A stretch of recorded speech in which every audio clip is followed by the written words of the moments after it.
on the rapids. The biggest one is the gauntlet. When do we do that one? Well, we don't do that one. But out of control.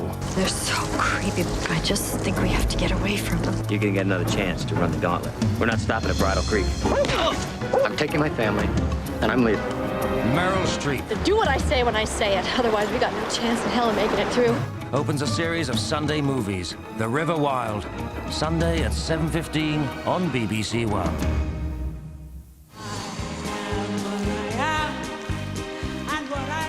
Shirley Bassey, as you've never seen her before. I've been standing in this gown for nearly 3 hours. I love these glasses. I love it. I get to kiss every man. On tour with the bombshell from Tiger Bay. It's incredible. Shirley Bassey, tomorrow at 10:05 on BBC One. Okay. Cut. A series marking the Muslim month of fasting begins in 20 minutes here on BBC One. Chris Eubank talks about the meeting with Mike Tyson that changed his life in Faces of Islam. The main evening news first on BBC One with Peter Sissons. A breakaway loyalist terror group has admitted carrying out last night's gun attack on a Belfast bar. Gunmen from the Loyalist Volunteer Force killed one man and wounded 5 others, and the group threatens yet more violence. A tanker is blown 2 miles onto rocks as the west of England is battered by storms. And abandoned on New Year's Eve, the baby boy left in an East London alleyway.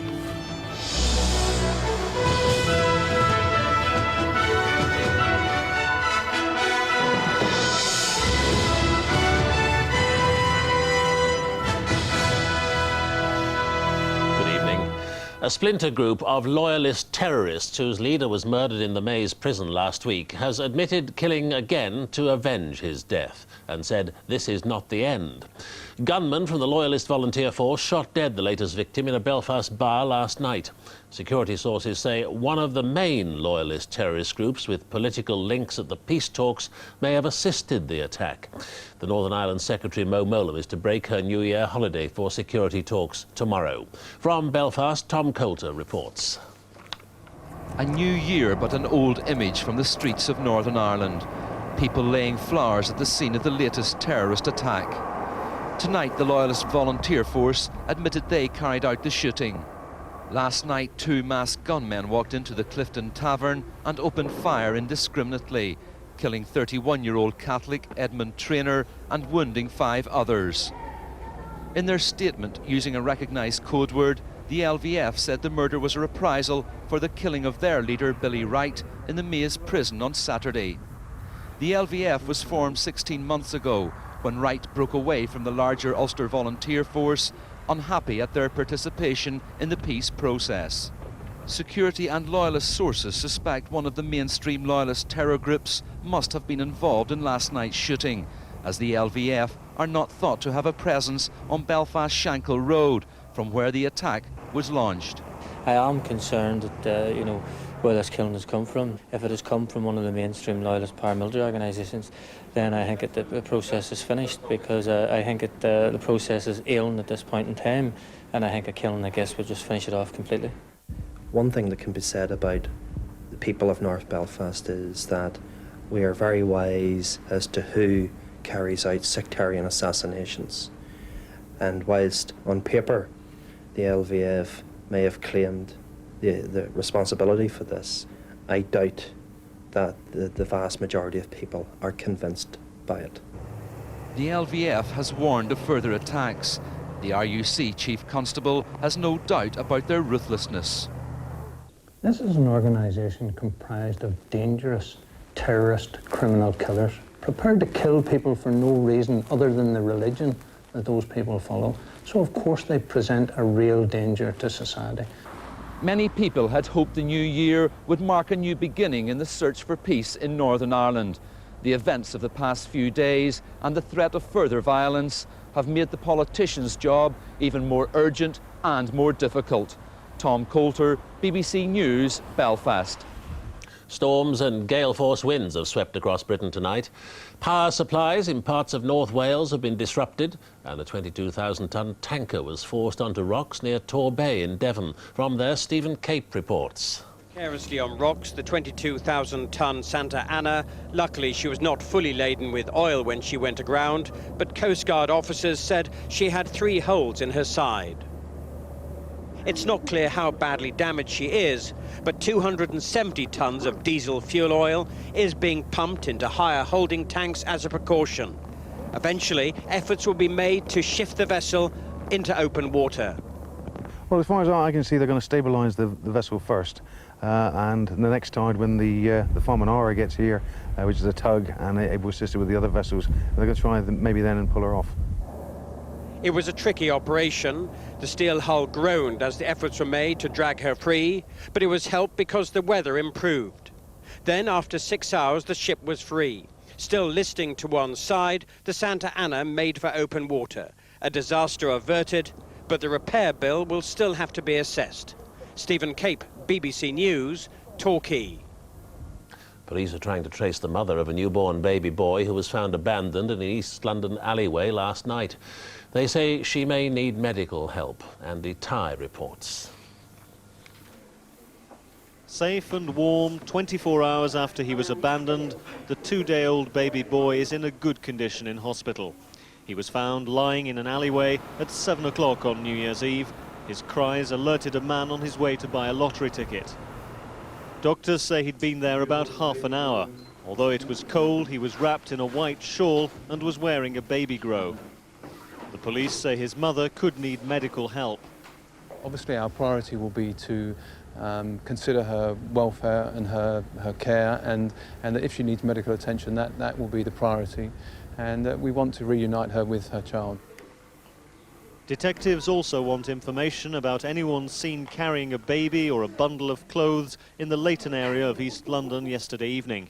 And they're checking with hospitals in the area for details of births over the last few days.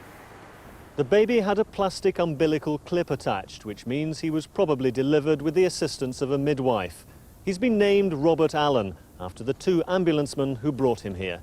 Andy Ty, BBC News, at Whipps Cross Hospital, East London. The police have refused to confirm that they're not calling for the prosecution of the Cabinet Minister's son who's accused of selling cannabis. Today's Times newspaper says detectives propose no action or at most a caution. If that's so, the minister could then identify himself. The body of Michael Kennedy, son of the late Senator Robert Kennedy, has been flown home to Massachusetts. He died from head injuries after a skiing accident, the latest of many tragedies to strike the Kennedy family. A private plane brought Michael Kennedy's body back to Massachusetts. The Kennedy family, united in grief, gathered to receive it. Michael's brother Joseph supervised the transfer of the body. It was taken to the Kennedy family compound nearby. Michael Kennedy died skiing on this Aspen mountainside. Eyewitnesses said he and family members were throwing a ball around when he lost control and crashed into a tree. Ever since the assassination of President John F. Kennedy, Michael's uncle, in Dallas in November 1963, there's been talk of a Kennedy curse. Just 5 years later came the murder of Robert Kennedy, Michael's father, during his campaign for the presidency. The next generation of Kennedys suffered too. David, Michael's brother, killed by a drug overdose 13 years ago. And the family's reputation was tarnished by scandal. William Kennedy Smith, accused of rape and finally acquitted in a high-profile trial in 1991. And through it all, Michael Kennedy built a promising political reputation. He seemed ambitious. I think the most important aspect of what people associate with my family is that one person can make a difference.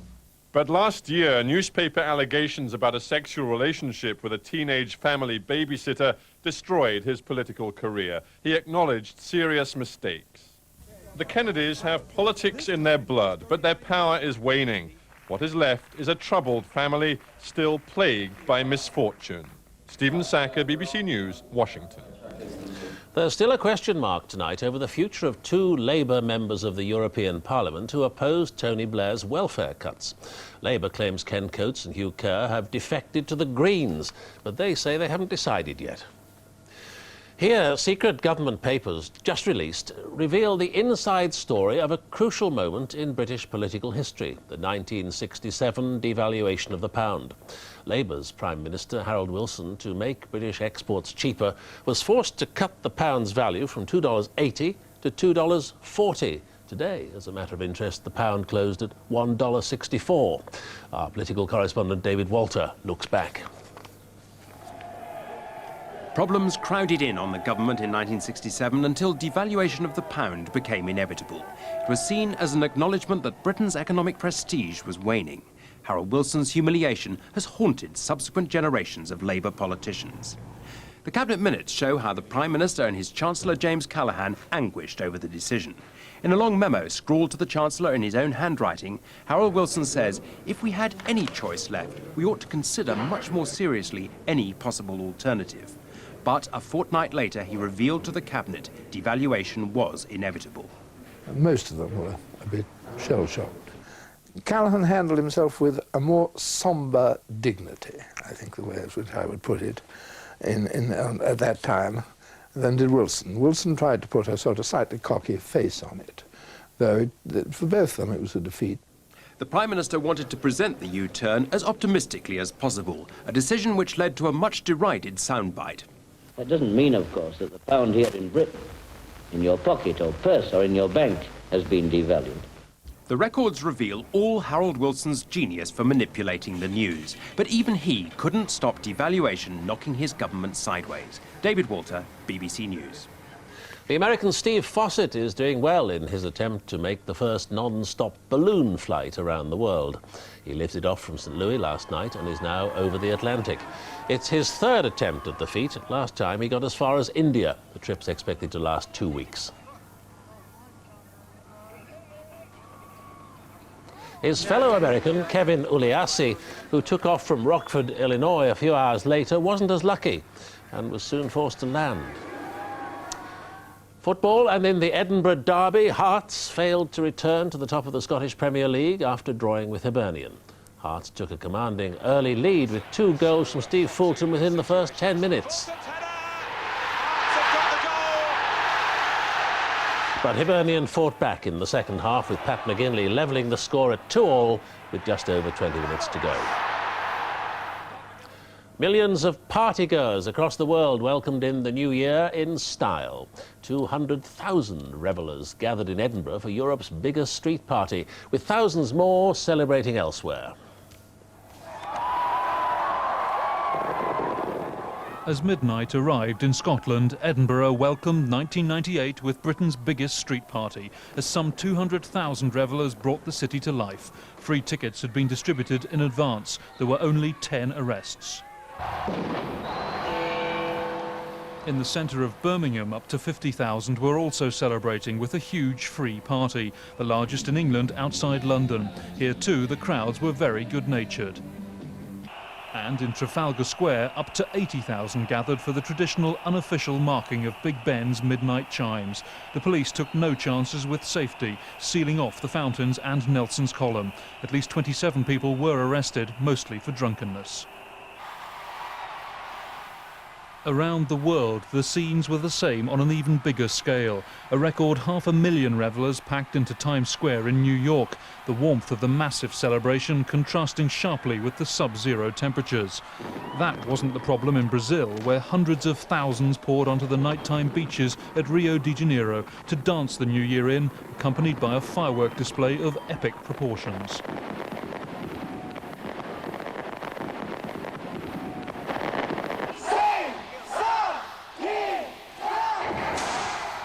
On the other side of the globe, the people of Hong Kong had already celebrated their first New Year under Chinese rule, the recent economic gloom doing nothing to stop the fun, ahead of even bigger festivities later this month. Elsewhere, there was another party that was, well, out of this world. Hello from the crew of Mir. We'd like to wish you a Happy New Year from space. Back on Earth, Muscovites too were partying in a freezing red square, with a James Bond film in the shadow of the Kremlin and champagne suitably chilled. Clarence Mitchell, BBC News. And the main news tonight, the Loyalist Volunteer Force said it carried out the fatal shooting in a bar in a nationalist part of Belfast last night. It also warned, quote, this is not the end. The Northern Ireland Secretary Mo Mowlam is to cut short her holiday for talks with security officials. And that's all from the BBC Newsroom tonight. From everyone here, good night.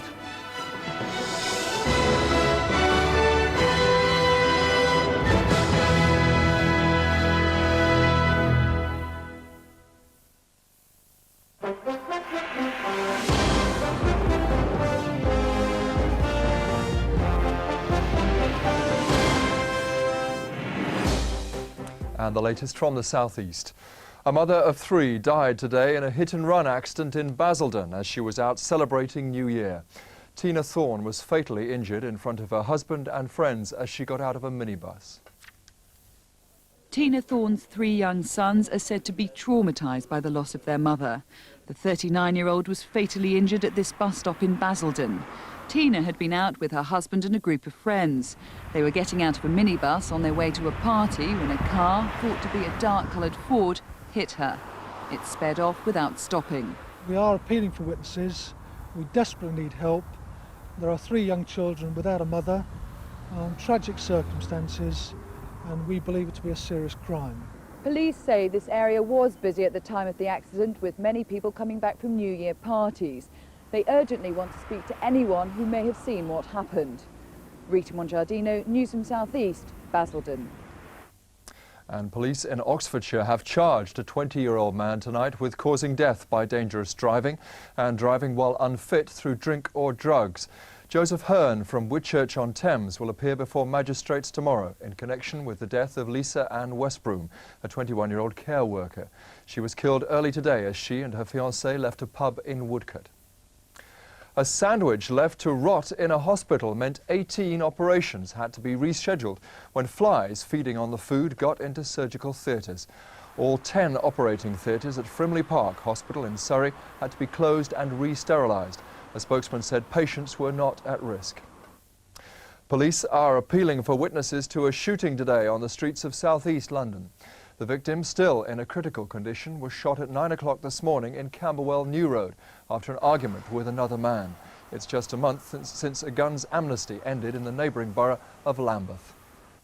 Finally, it's said to be one of the biggest New Year's Day parties in the world, and today's parade in London also raised thousands of pounds for bone marrow transplants. Sarah Harris was there.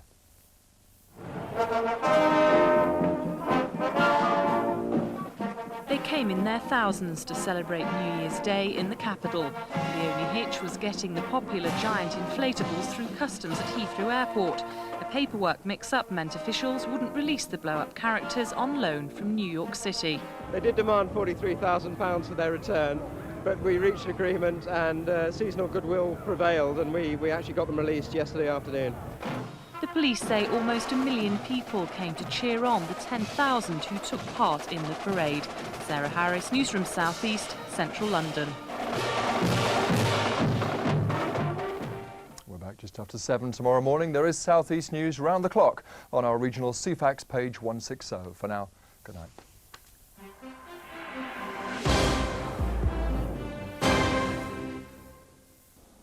A very good evening to you. There's yet more stormy weather to come as we go into this weekend. It's been pretty bad today with heavy rain and strong and gusty winds. The radar pictures up beautifully in the west during the morning, and that rain continued to work its way eastwards. Pretty heavy rain too, and some very strong and squally winds.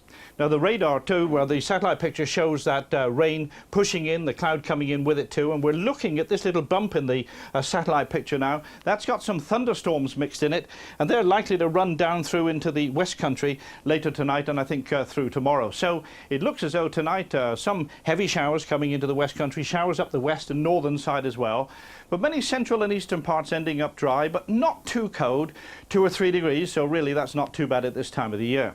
And then as we go into Friday, well, the isobar is very closely packed together in many places. It looks as though there's going to be some squally winds with that as it pushes across Scotland, and another little low coming down into the Channel area as well. Winds easing down just a shade in central areas as we go through the day, but look at these horrendous winds coming in towards southwestern parts of Ireland by early Saturday morning, and those very strong winds pushing right across the country, I think, as we go through into Saturday and Sunday. So, on tomorrow morning, some pretty miserable weather down across in the West Country, gale force winds, some heavy showers and thunderstorms, and altogether fairly cloudy, I think, in southern parts too, with some showery outbreaks of rain. A lot of showers in the west, up in the north, be falling as sleet and snow up over the northern hills too, but not too many showers, I think, over perhaps Yorkshire down through Lincolnshire, maybe into East Anglia.